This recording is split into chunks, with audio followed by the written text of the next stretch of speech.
고려 말 충신으로 평가받고 있는 이색, 이색의 부벽루에 대해서 살펴보도록 하겠습니다. 이 작품은 고려 말 문신이었던 작가가 고구려 유적지인 부벽루에 올라, 그러니까 요게 시적 상황이 되겠네, 그죠? 지난날에 영화롭던 옛 왕조, 언제, 어느 나라, 고구려 회상하면서 지은 오원율시다. 이 시의 화자는 고구려의 옛 도읍인 평양성을 지나다가 부벽루에 올라 영화롭던 시절의 고구려를 회상하며, 자, 여기 체크할까요? 자연의 영원함에 대비되는 인간 역사의 유한함을 깨닫고 권력과 인생의 덧없음을 쓸쓸해하고 있다. 한마디로 인생무상, 뭐 이렇게 보면 되겠네요.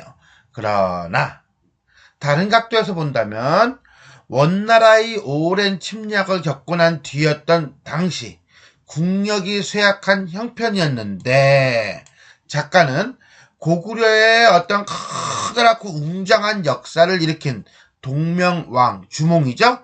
동명왕의 위협을 생각하며 고려의 현실을 반성하고 기울어가는 고려의 국운과 기상이 다시 융성해지기를 바라는 염원을 담고 있다 라고 볼 수도 있겠습니다.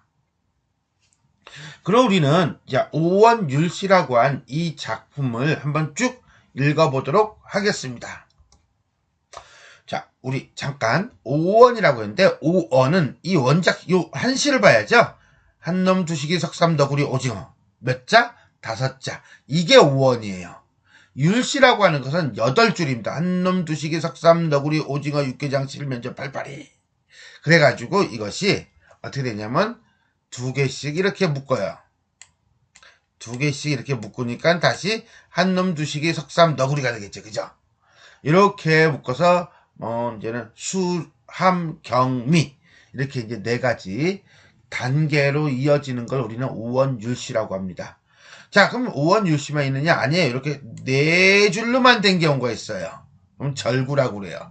그래서 5자의 4줄은 오원절구, 5자의 8줄은 오원율시.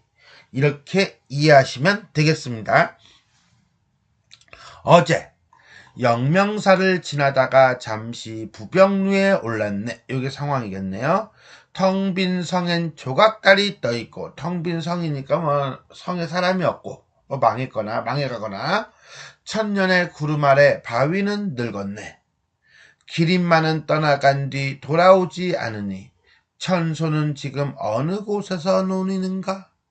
돌다리에 기대어 길게 휘파람을 분원하니 산은 오늘도 푸르고 강은 절로 흐르네. 자, 한행 한 구절 한 구절 살펴보겠습니다. 어제 영명사를 지나다가, 영명사 이건 절이겠죠? 근데 부벽루 서쪽에 있는 절이라고 합니다. 잠시 부벽루에 올랐네. 이때 부벽루 평양 대동강변에 있는 누각이고요.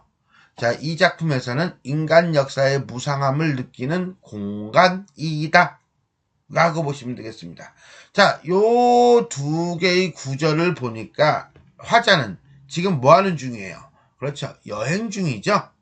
여행객임을 드러내고 있다. 여기까지 수련. 여행 중에 부벽루에 오름. 텅 빈 성에, 텅 빈 성이니까 이게 고구려 유적지라고 그랬잖아요. 그죠? 고구려의 유적지였던 평양성에 온 거기 때문에 이거는 고구려가 멸망한 상태를 얘기합니다. 하지만 조각달은 떠 있어요. 조각달은 뭡니까? 자연이죠. 자, 나라는 멸망했지만 자연은 그대로이다 라고 하는 거예요. 결국 대비죠.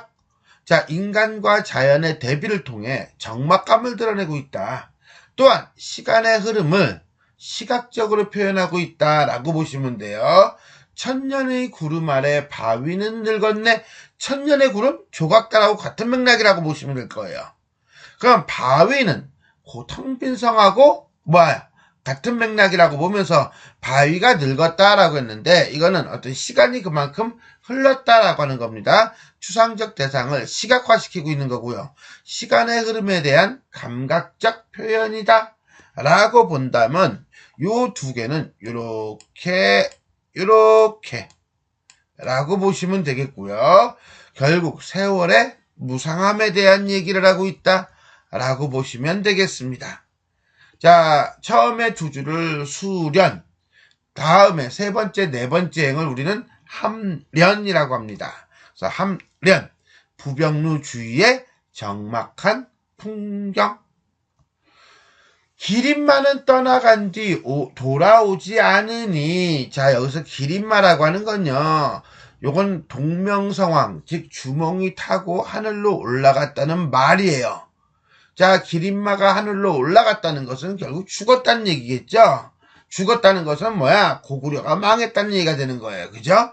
그래서 역사의 단절이라고 본다면 천손은 하늘의 자손이지만 우리는 동명왕을 얘기합니다. 지금 어느 곳에서 논이는가 라고 하는 건 없다는 거죠. 옆에 지금 없다는 거예요. 왜? 지금은 고려시대잖아. 이 기린마하고 천손은 고구려 때잖아. 결국은 기린마나 천손은 유한성을 나타내는 소재다. 무엇의 유한함? 그렇죠. 인간 세상의 유한함 내지는 역사의 유한함이라고 보시면 돼요. 어느 곳에서 논이는가 라고 하는 것은 과거 고구려가 화려했던 시절을 떠올리면서 안타까워하는 화자의 모습이 드러나고요.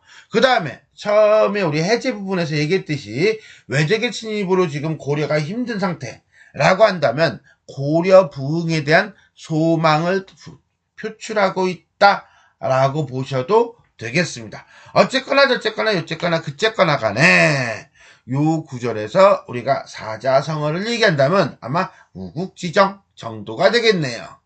자, 1행과 2행을 수련, 3행과 4행을 함련, 그러면 5행과 6행을 경련이라고 합니다. 그래서 경련, 동명왕을 회상하며 인생의 무상감을 도로함.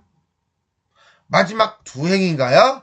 돌다리에 기대어 누가? 화자가 길게 휘파람을 부노나니 무상감이죠.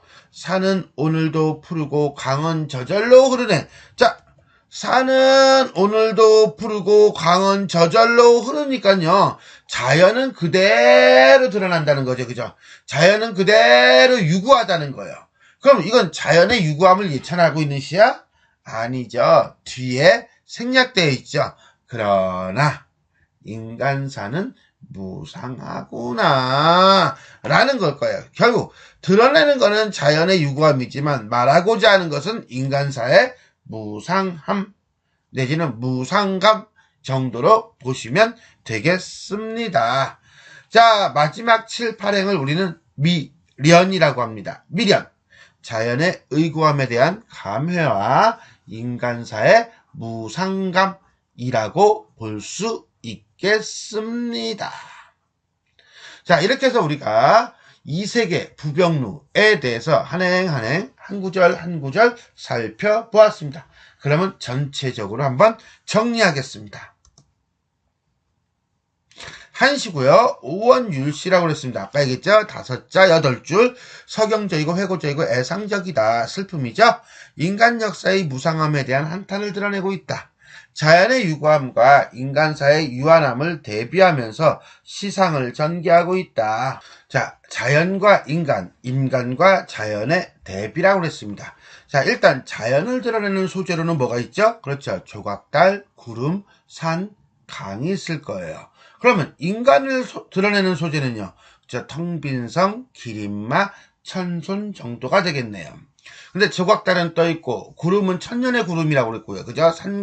산은 푸르고 강도 흐른다고 그랬어요. 즉 뭐야? 자연은 영원성을 보여주고 있다.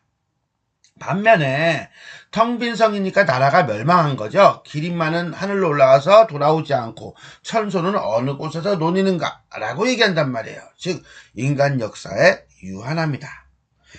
이렇게 볼 때 우리는 이렇게 정리할 수 있겠네요. 자연의 영원성과 인간 역사의 유한함을 뭐함으로써? 대비함으로써 인생의 무상감, 그 다음에 쓸쓸함, 그 다음에 애상감을 토로하고 있다 라고 보시면 되겠습니다. 두 번째, 선경, 후정. 앞에서는 경치, 상황을 묘사하고 뒤에서는 정서를 제시한다 라고 하는 한시의 어떻게 본다면 기본적인 전개 방식이죠. 선경, 후정의 형태를 취하고 있다.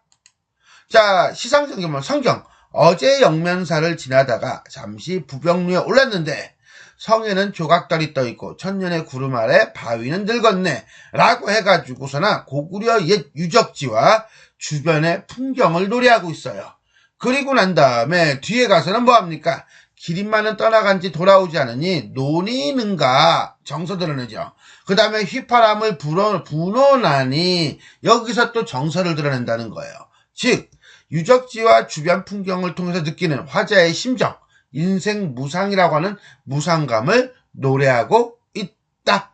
이런 점에서 볼 때, 자, 율시 8행으로 되어 있지만 1행부터 4행까지는 선경, 그 다음에 5행부터 8행까지는 후정 해가지고 딱 반으로 또 쪼개진다 라고 볼 수 있겠습니다. 자, 지금까지 이색의 부병루에 대해서 살펴보았습니다. 내용이 도움이 되셨다면 좋아요와 그 다음에 구독 버튼 눌러주시고요. 알람 설정 부탁드리겠습니다. 수고하셨습니다.